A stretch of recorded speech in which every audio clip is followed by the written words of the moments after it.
โอ้ย เจอกันอีกแล้ว เวิดมือเนาะ เวิดมือ2-3 มื้อเลย โดย 4 มื้อเลยยังบ่ได้ไปทางใดอยู่เล็งมือให้มันแล้ว รถเนาะมืออื่นคือสิแล้วเนาะไอ้เนาะ แล้วเพิ่นว่า อ่า แต่ว่าสิร้อยหรือบ่ร้อยก็บ่ฮู้แล้วแต่ว่าก็คือสิเลือก อืม เพิ่นน่าสิยังก็เก็บงานเล็กๆน้อยๆแล้ว โดย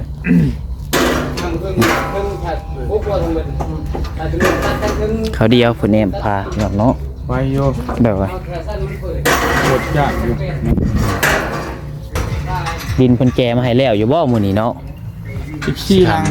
เรื่องอยู่มั้งเนาะ โดย 4ลังบนได้เพิ่นตักกันเนาะ เพิ่นว่าอยู่แถวค่ายทหารนั่นอีหยังลืมบ่นะแถวค่ายทหารนั่นแถวรถตังบ่รถยังไงนะ ไกลตึก โดยป้ามาบัดนี้3คัน4คันเลยประจักษ์พี่น้องเนาะมาเทวาญาณบ่แล้ว มาเลย คือสิแล้วอยู่พี่น้องเอ้ยเห็นบ่ทางเรียนสลาไอ้อยู่ได้ทางเข้ามา ใน3คัน ยังคันหนึงปัดนี้เนาะ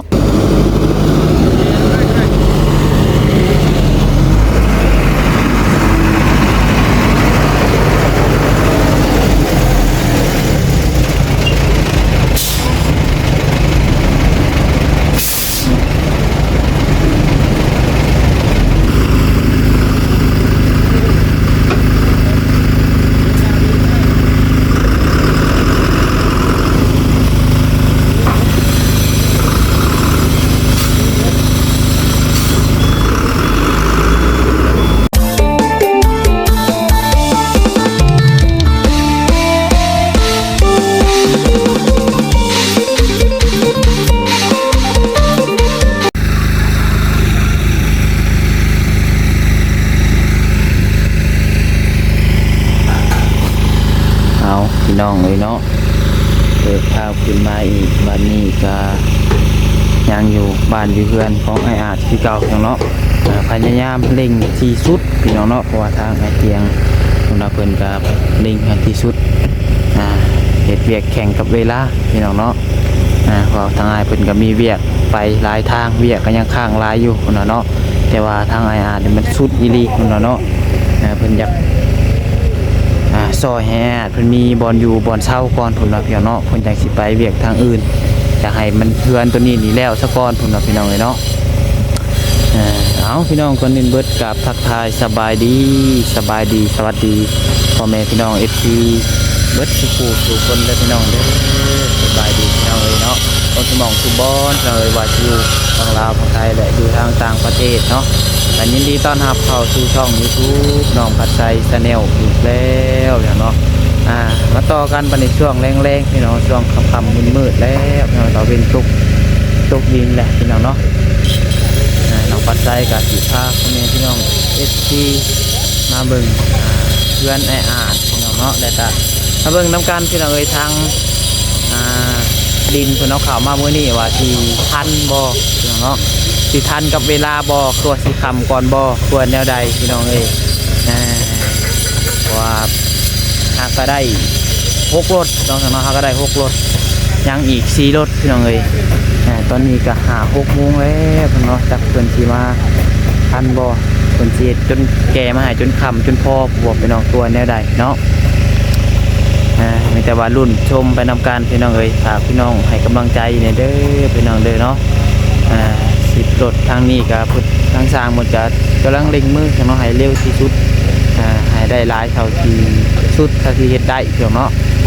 คนทางสร้างหมดเร่งมือแอมให้แล้วไวๆพี่น้องเพราะว่ายานพายุฝนมาแน่พี่น้องเนาะฝนกับจะสิตกจำได้กับหู้พี่น้องจะพายุมาแห้งขนาดเนาะตอนนี้ก็ตกอยู่ตกแบบค่อยๆแบบค่อยๆแบบยิบๆน้องเนาะน้องปลาไส้กูจึกแบบปวดหัวแล้วตอนนี้คือเสียตัวสบายคุณจับพี่น้องเนาะแต่ตากแดด3 มื้อนี้ตากฝนพี่น้องเลยจะสิเป็นอะไรสิรอดหรือบ่รอดพี่น้องเนาะจันไข่แตกก่อนนี่พอแห้งพี่น้องเนาะเด็กก็ ตื่นมาเช้านี้ก็ไอเฮาก็ให้คือพี่น้องเนาะเนาะมาเบิ่งมาชมนำกันเด้อพี่น้องเด้อเนาะแบตโทรศัพท์ก็สิเบิดแหละตอนนี้พี่น้องเนาะมีแต่แนวสู่ชีวิตพี่น้องเนาะคนก็สู่ชีวิตแบตก็สู่ชีวิตว่าจะให้เพื่อนในอาจจนแล้วไว้ที่สุดพี่น้องเนาะเด็ก6 รถ 7 รถ 8 รถ 9 รถ 10 รถผู้ที่เต็มให้หน้าประจับพี่น้องเนาะมีแต่ว่าไปแล้วให้สะบัดนี้พี่น้องเลยสะออกไปพี่น้องเนาะ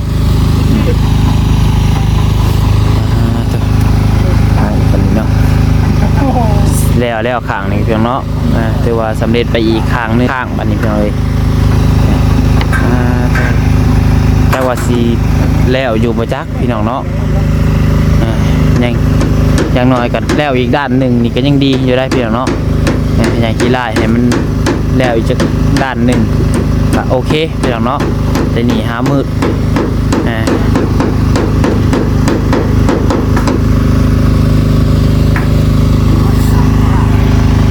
พี่น้องเลยเอาสู้ๆสร้างๆเนาะ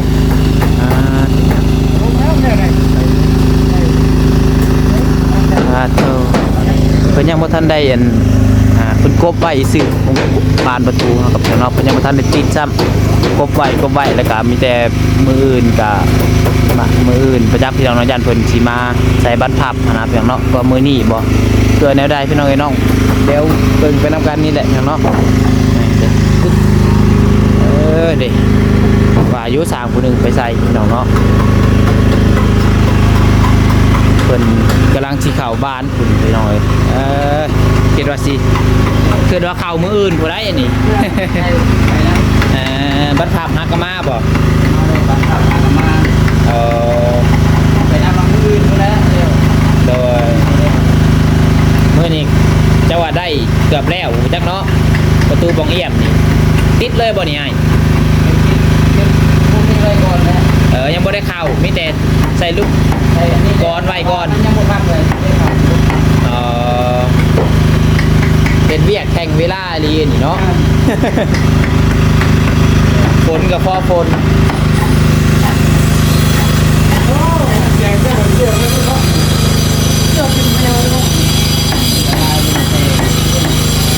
ยิงแห้งยิงควายอยู่เลยเนาะ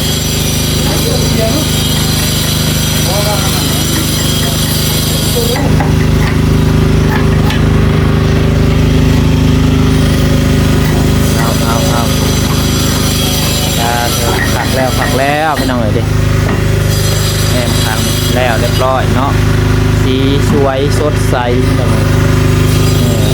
สีหมักหวาบอกสีนี่ซิดพี่น้องเนาะมีฮอตบอลตีเลยสีมือสร้างพี่น้องเลยสุดยอดลายนี่ก็เป็นพวกบันพับเนาะบันพับบอลก่อนเปิดประตูอันจับดึง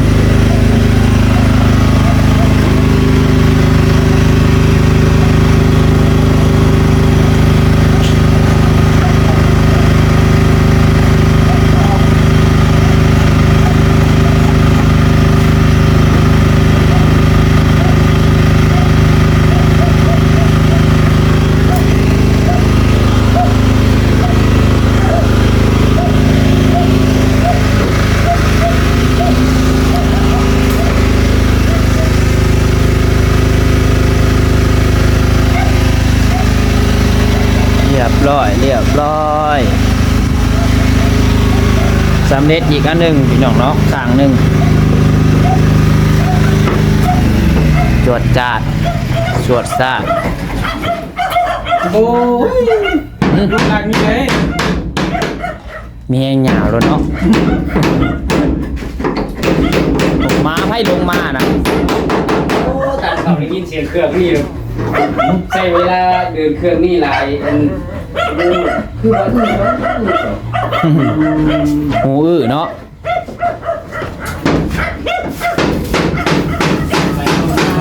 มันจะสิโกนแล้วลืมเนี่ยฟังเสียงลืมได้เนาะแล้วยืนรถใบใหญ่ ยึดเพื่อขีดเลยเดี๋ยว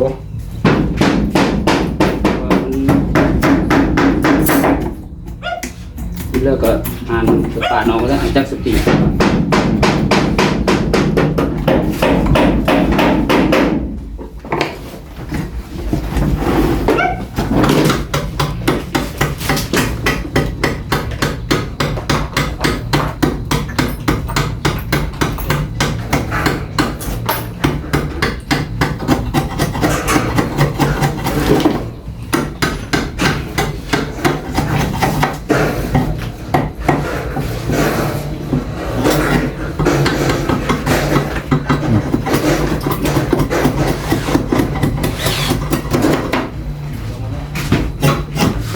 บ้านใหญ่ตัวนี้เดี๋ยวเนาะ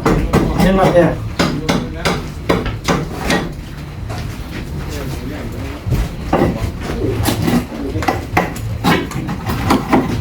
หน่วยในกับบ่เด้หากับเหลืองๆค ห้ รับ องสีเหลือง นี่แน่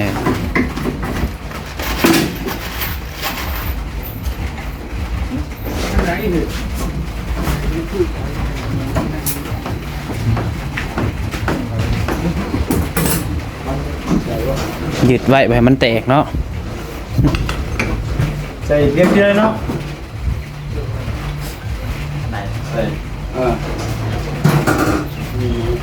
ทีนี้มันสีนะมันสีแตกตรงตัวร่องวันนี้บอกเพราะว่าทางออกทางเส้นเกินจากขอบมันจะลงไปซอดใช้ร่องที่เขาโซ่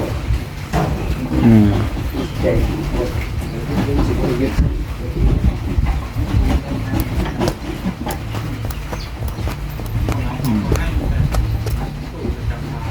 ป่านนั้นจะได้ขังอยู่บ้านเลยที่เนาะ เนาะแต่เบิ่งจำนวนเบิ่งอันกระชิ้นจะสิเท่งอันนี้กี่นะแท่งมันยุ่งกี่มันมีจุดเท่งเลยกี่เท่งเลยกี่ฝั่งนั่นแหละ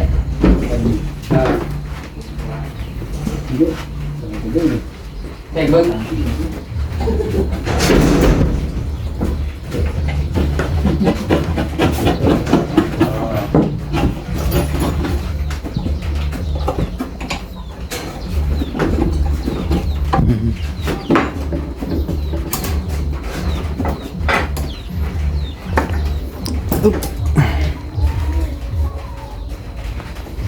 เดี๋ยวเนาะทางเทิงก็ใส่บานทางรุมก็ติดฟ้าไปหน่อยเอาไว้สำได้เนาะ ใครได้สร้างเพิ่นเป็นหมดทุกคน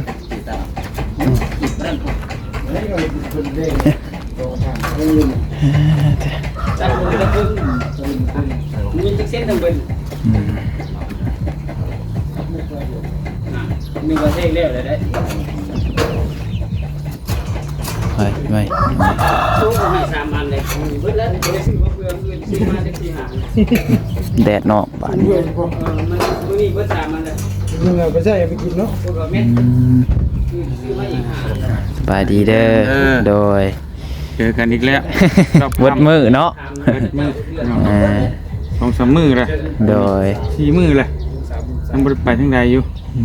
เล็งมือให้มันแล้ว วดเนาะมืออื่นคือสิแล้วเนาะไอ้เนาะ แล้วเพิ่นว่าแต่ว่าสิร้อยหรือบ่ร้อยก็บ่ฮู้แล้ว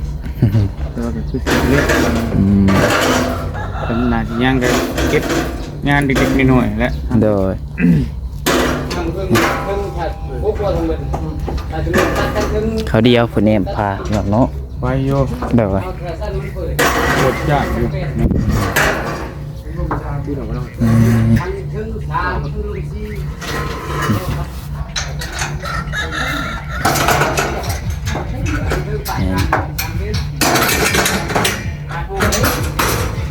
ดินเพิ่นแกมาให้แล้วอยู่บ่มื้อนี้เนาะ อีก4ลังเรื่องอยู่มั้งเนาะ โดย 4ลังบนได้เพิ่นตักกันเนาะ เพิ่นว่าอยู่แถวค่ายทหารนั่นอีหยังลืมบ่นะแถวค่ายทหารนั่นแถวรถตังบ่รถยังไงนะ ไกลตึก โดยคันเดียวคัน2คันก็คือสิแล้วโดย เป็นที่นี่ขั้นเดียวเนาะ เพราะว่าเพิ่นนั่นแก่เห็นเพิ่นแก่เขาเดินบานเด้เพิ่นแก่เขาเดินบานใหญ่เพิ่นแยกออกมาไปจาก คือขี้คันพี่น้อง โดย มันบ่แล้วก็จักหน่อยแล้ว แมนแล้วจนค ชั่วโมงจะแล้วได้บ่คันนึงบ่ได้เนาะ ำพอได้ ครึ่งชั่วโมง ประมาณชั่วโมงหนึ่งว่าจักชั่วโมงละรถ คันบ่ได้เลยบืน ครับยังบ่แล้วก็จักช่องรถเนาะเรือจักรถช่องรถมื้อ3เช้าขายอยู่แล้วก็ดีพี่น้องเอ้ยพี่น้องเนาะเดี๋ยวถ่าทางรถเพิ่นมาจังถ่ายเบิ่งอีกก่อนพี่น้องเนาะทางสร้างเพิ่นก็ลุยอยู่พี่น้องเอ้ยก็ได้6รถพี่น้องเนาะเกือบเต็มไปเลยเพื่อสระบาดนี้จ้ะโอเคพี่น้องเนาะชั่วโมงละรถ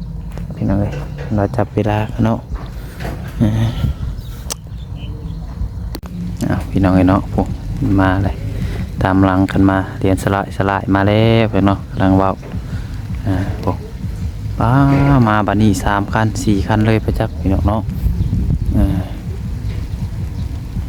มาเทวาญาณบ่แล้ว มาแล้ว คือสีแล้วอยู่พี่น้องเอ้ยผมเห็นเนาะทางเรียนสลายอยู่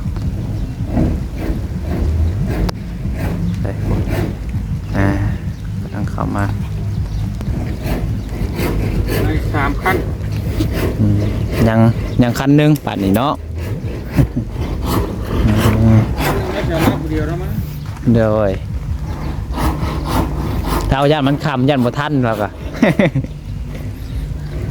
มาแล้วพี่น้อง3คันเลย5โมงแต่สิได้มาอีกเกี่ยวนึงได้ เนี่ยให้คุณกันเนาะก็นั่งแยงอยู่พี่น้องเนาะเป็นจังได้ ไปดี โดยเป็นได้เมื่อยบ่มื้อนี้ บ่ใจร้ายกว่า ดีใจหลายกว่าโอ้โหเมื่อยเลยเนาะเห็นไก่สิแล้วเข้ามาเลยได้เนาะ โดนรถดินก็มาเป็นสายเลย น่าเป็นชายพี่น้องโอ้กำลังกันมากเลยสลายมาเลย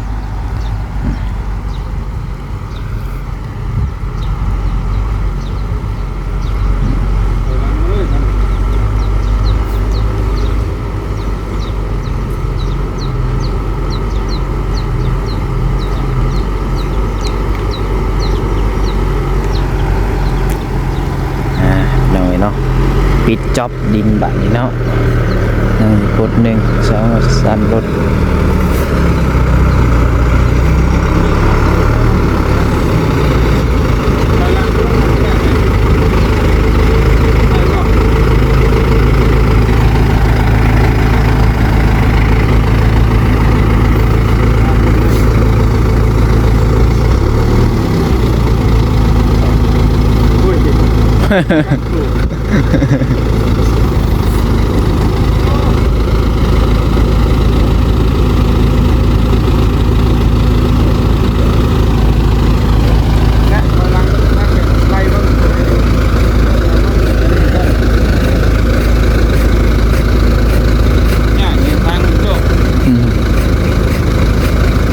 คันน่ะถอยหลังมาเลยขนาดเนาะ ครับก็อยากลำบากนี่เพียงเนาะทางมันจ่อนะเบิ่งว่าเพิ่นเสร็จแล้วใด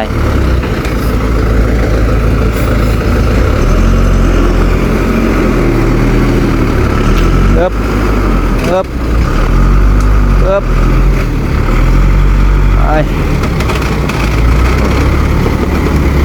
ตัวโมเมนต์เบาๆได้พี่น้องบักนักๆกันหนักกับมาเลย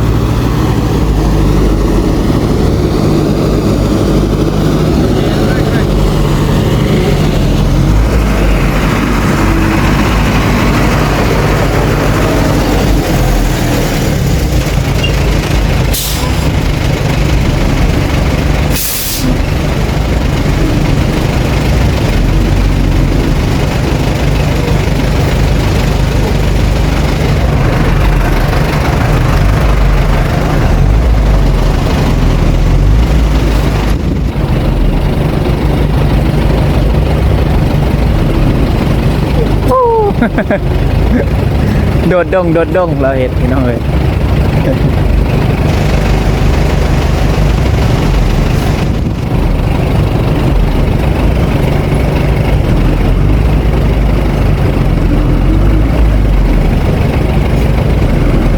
เป็นไหนอีกวันหนึ่ง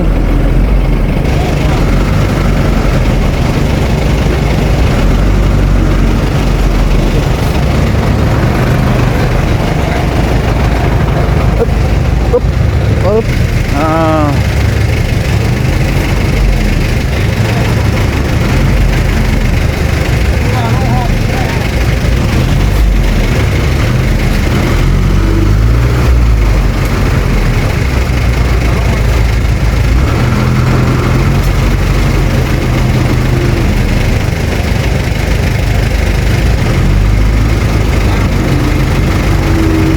คล้ายๆดินทรายเนาะโอเคนี่ละ ตัวนี้ผมจะเป็นก้อนใหญ่พี่น้องดินดากเวลาส่วนเนี้ยตัวนี้นี่โอเคอยู่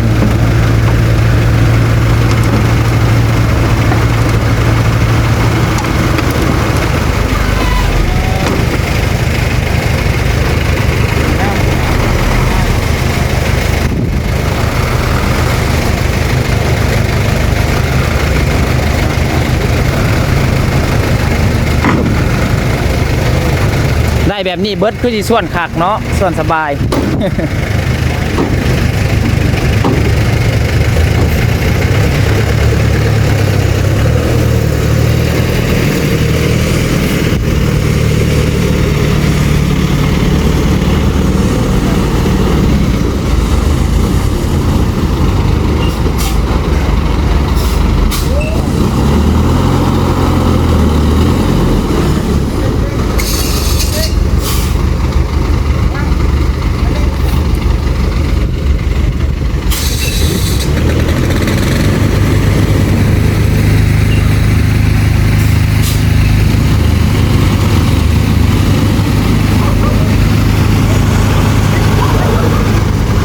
มันเจาะแห้งพี่น้องเนาะก็สิลำบากเนี่ย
รถหนึ่ง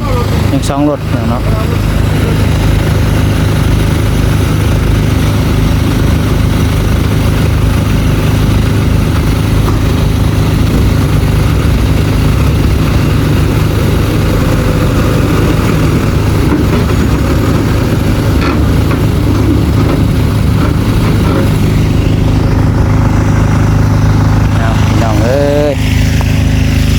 สิได้แต่ละอย่างมาบ่มีหยังง่ายๆพี่น้องเนาะทุกสิ่งทุกอย่างใช้เวลาคือเพิ่นว่าอีหลีจักรถแล้วอาด 8 8โอเคยังจืดนับอยู่ซะเนาะ นับอยู่ 8 แล้วเข้าคันนั้น ยังคันหนึงบัดนี้เนาะ โดย 9คันน่ะขุดจอดอยู่ปูนพี่น้องเอ้ยเพิ่นอันเดียวผลกับพอดีพลอยๆเนาะโอ้ย มีตะเวนก็ออกฝนกระตก พอดีค่ำๆแล้วบัดนี้ โดย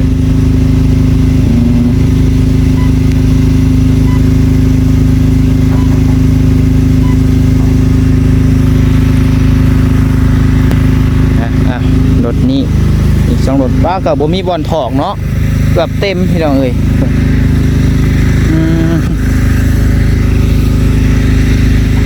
เอาพี่น้องเอ้ยเนาะรถที่9มาแล้วพี่น้องเอ้ยรถที่9รถที่10เนาะ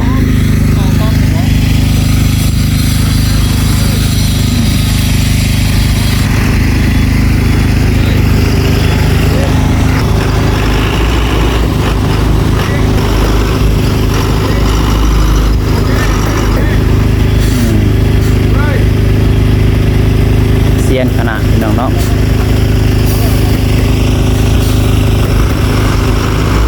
มีตรวจชวดเป็นไห้พี่น้องเนาะไห้ลายดี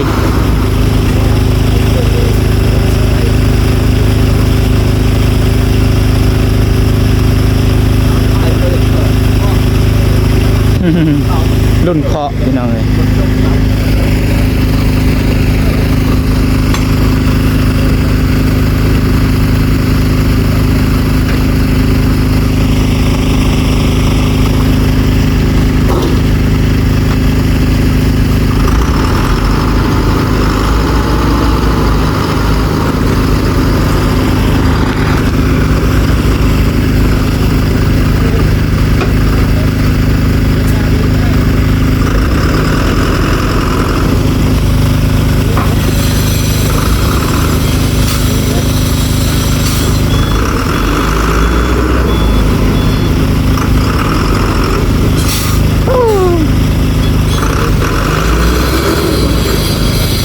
แล้ว